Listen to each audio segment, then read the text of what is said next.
3 great minor sounds to play on a dominant chord. Adding vocabulary to your playing is very important. The more ways you are able to get around in the changes of a tune, the more flexible you are in your playing, the more options you have, and the easier it gets to choose the best when you're playing music. You want to be able to move freely around, you want to react to what the piano player is throwing at you while you're playing, and you want to move outside the key, you want to surprise your fellow musicians and the audience with a sudden hip move. Getting more options in how to play and improvise on dominant chords is a massive add-on to your flexibility.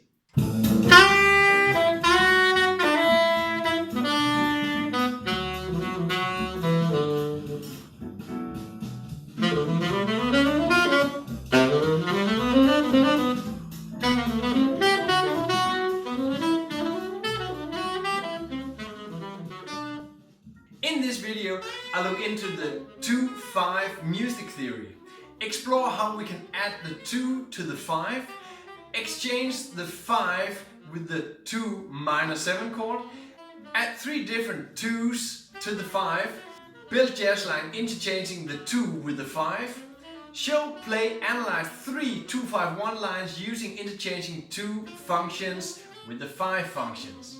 Hi, I'm Søren and welcome to Søren Saxophone Lessons. The music theory behind the 2-5 function. Dominant chords are found everywhere in music. The dominant chord is a 5-7 chord leading towards the following chord.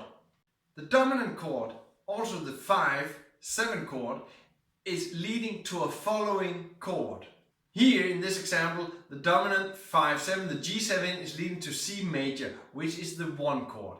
The chord where the dominant 5-7 is leading to can be all functions and chords in a music piece. Here, the G7 functions as a backdoor dominant to the A major 7, a tritone substituted dominant to the F sharp major 7, and who knows more. Here, the G7 is leading to the C major, but the C major is not the first degree, but the 4th degree in the scale. What I mean with this is that you can use the dominant to get everywhere in a music piece. You can basically just add a dominant and go to the next key or go to somewhere else, another function in the music. In very many cases, you see a 2 minor 7 chord before a dominant chord. The 2 minor 7 chord is a subdominant chord, and it is slightly leading towards the dominant chord. Here's the quite normal D minor 7, which is placed before the 5-7 degree, the G7. The 2 minor 7 degree is a leading chord towards the dominant. Adding the 2 to the 5. We know that the 2-5-1 progression probably is one of the most common progressions in jazz music. When we play this progression, it's obvious that we in the first bar should play the D minor 7, the second bar the G7, and the third bar the C major 7. What happens if you only see a G7 chord? Analyzing the G7 chord, it is mostly just a 5-7, so the 5th of a major scale, and it's a dominant chord. In a blues, it can also function as the tonic chord, but it still has a dominant function. Because of the 5, we can place a 2 in front of it. We can place the 2 in front of the G7 because the 2 is gently leading towards the 5 chord, and it is not in the way of the dominant function of the G7 chord. This gives us the chords D minor and G7. You can do this trick with most dominant chords, the most 5-7 functions. If you like the sound of the 2, you can add the 2 minor 7 function in front of the 5-7 chord. A few examples on the G7 chord where we have the 2 minor in front of it, so the D minor 7. This is a full bar of G7, but I've added the D minor 7 in front of the G7, D minor 7, G7, C major. I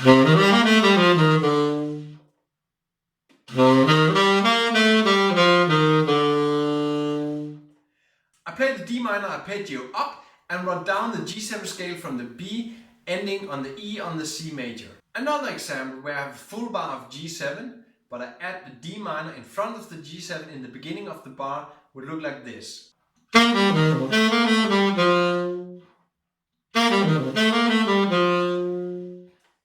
run down the D minor 7 arpeggio and jump to the B of the G7, and via approach notes in the scale of the G7, I land on the 5th of the C major, the G.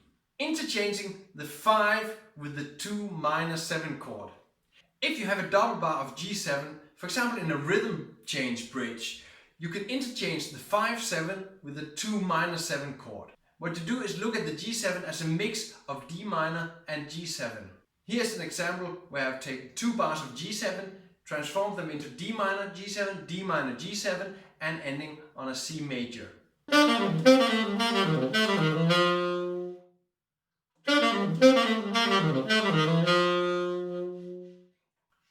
I run down the D minor 9 arpeggio from the 9th to the 3rd, down the G7 scale from the 5th to the 9th.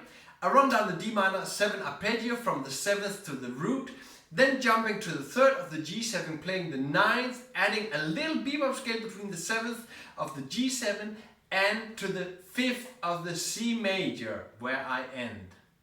Another example where I play 2 bars of G7, but I've taken out the G7 in the first bar and put in a D minor chord. In the second bar, I play D minor and G7 in 1 bar.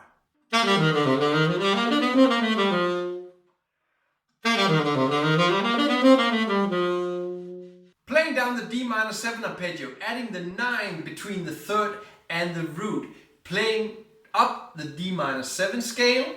On the second bar I run an A minor triad as an extension to the D minor 7 to a D minor 9. With the C sharp I lead to the 5th of the G7, running down the G7 scale to the 5th of the C major, ending on that lovely G. Adding 3 different 2s to the 5. You have seen how we can use the normal 2 minor 7 chord, adding it before or in between the G7 chord when we have more bars of 1 bar of G7. So this is our first option. Add more D minor 7 in the G7 bar. Sometimes more is more fun. The 2 minor chord is a great chord to add some extra color to the palette.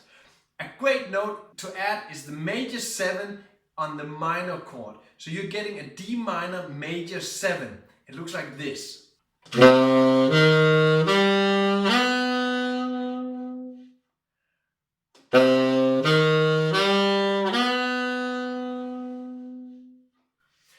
On the D minor, we're adding the C sharp.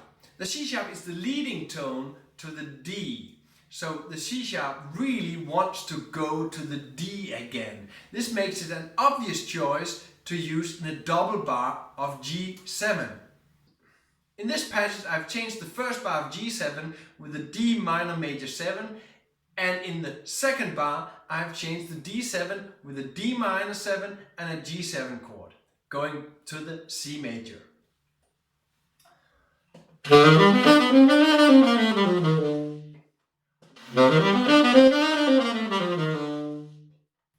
Starting on the 9th, playing up the D minor major to the 9th, surrounding the D and running up the D minor scale. In the second bar, starting on the 3rd of the D minor, running down the scale, hitting the B on the second half of the second bar, the G7 chord, and ending on the 3rd of the C major, that lovely E. Another great way to spice up your 2 minor chord is borrowing the flat 13 from minor. I borrowed the flat 13 from the C minor, where the D minor is still at 2, but the 6 or the 13 in the scale is a flat 6 or flat 13. This changes the D minor to a D minor flat 5, so a D minor 7 flat 5 chord.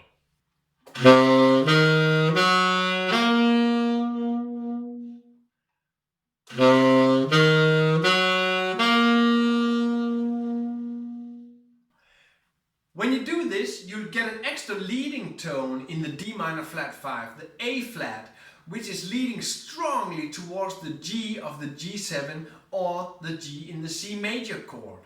An example of this could be, in the first bar I play D minor And in the last part of the first bar, the last 8 notes, I play some G7. Then in the second bar, I change the G7 completely with the D minor 7 flat 5. So 1 bar of D minor 7 flat 5 in the second bar instead of the G7.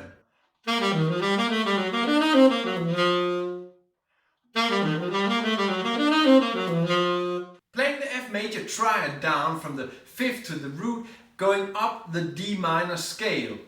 Surrounding the 3rd of the B, going down the G7 scale, hitting that A flat on the D minor 7 flat 5 on the second bar, going up the D minor 9 flat 5 from the 3rd to the next 3rd, going down the D minor 7 flat 5, ending with chromatically surrounding the 5th of the C major, again a nice G. Build jazz line using the 2 interchanged. When I make these jazz lines, I very much think through where I want my target notes and where I want to resolve in the next function or chord. So training the chords and the target notes is a very important thing in building these lines. To help you, I have made a PDF which covers ways to interchange a dominant with the minor chords. So lots of minor chords instead of the dominant. So pulling out these dominants and just adding minor chords, different kinds of minor chords. In the PDF you will find examples on how to interchange the dominants with different minor chords. Here I will also thoroughly get around examples of placing the minor chords on different places in the bar. Find the link below in the description. Show, play and analyze 3 2-5-1 lines using interchanging 2 functions. First example, 2 minors before the 5-7 chord.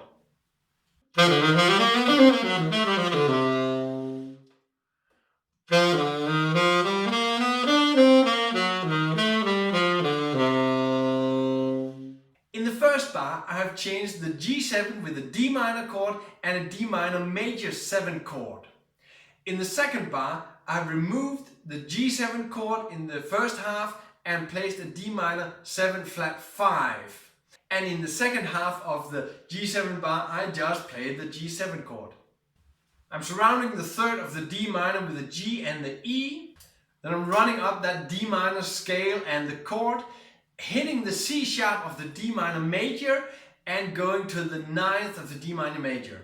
In the second bar, I'm going down the D minor 7 flat 5 in the first inversion, hitting that 3rd of the G7, going down that scale, resolving to the 9th of the C major 7 chord, that lovely D low. The second example of the 2 minor 7 chord before the dominant 7 chord.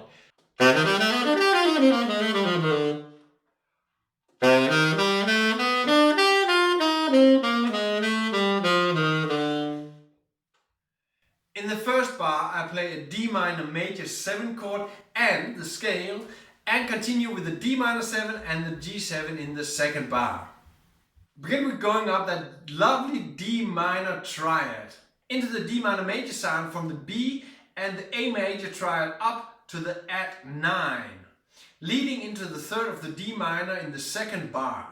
Then I go into some scale work there on that D minor chord, the D and the C, chromatically surrounding the 3rd of the G7, running down the scale and eventually resolving to the 3rd of the C major, the E. The third example of the 2 minor chord before the 5-7 or the dominant 7 chord. In this example, I have taken out the G7 completely and I'm only playing D minor 7.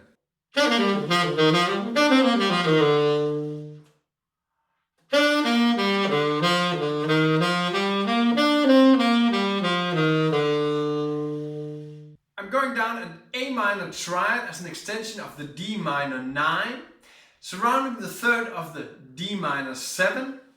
Then I'm going up an F arpeggio as an extension of the D minor 9 chord, moving down the D minor 7 arpeggio, adding a G in there, and then ending up on the 3rd of the C major, the E.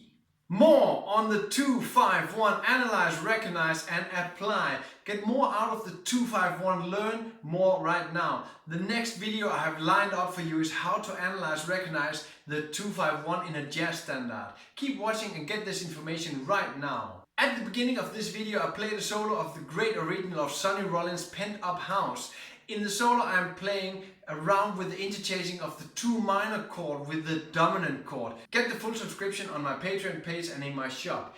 If you want more, you're always welcome to check my newsletter. Share your questions in the comments below, and all links mentioned in this video are of course available in the description. So check the description for the links, you can click these and you can get all kinds of great information there. And of course, play music and have fun.